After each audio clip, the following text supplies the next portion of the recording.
High, আজকে আমি আপনাদের সঙ্গে ভাতের একটা দারুণ রেসিপি শেয়ার করব। সেটা হলো মৌরি ভাত। এই ভাতটা খেতে দারুণ লাগে, আপনারা একবার বাড়িতে বানিয়ে দেখতে পারেন, আশা করি খুব ভালো লাগবে। প্রথমে একটা আমি কড়াই বসিয়েছি, কড়াইয়ের মধ্যে 1 চা চামচ ঘি দিয়ে দিলাম।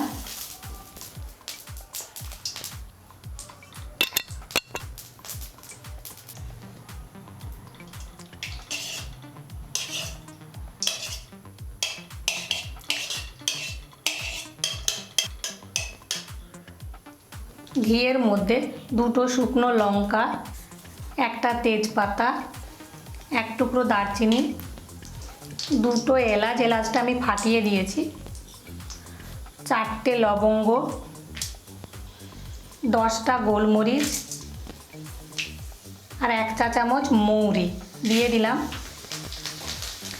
একটু ভেজে নেব। ভাজা হয়ে গেছে।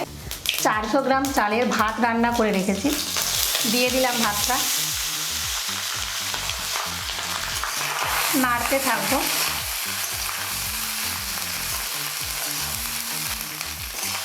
এটা ডেলি যে চালের ভাত খাই সেই ভাত।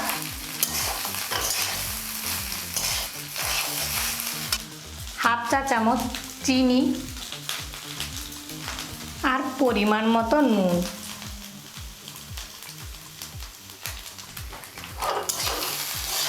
ভাতটা এখন 3 থেকে 4 মিনিট ভেজে নেব।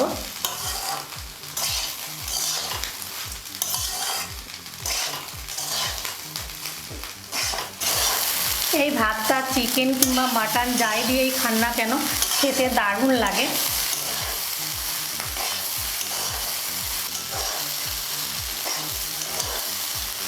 তৈরি হয়ে গেছে, এখন ফ্লেমটা অফ করে দেব। এরপর পরিবেশন করে দেখাবো।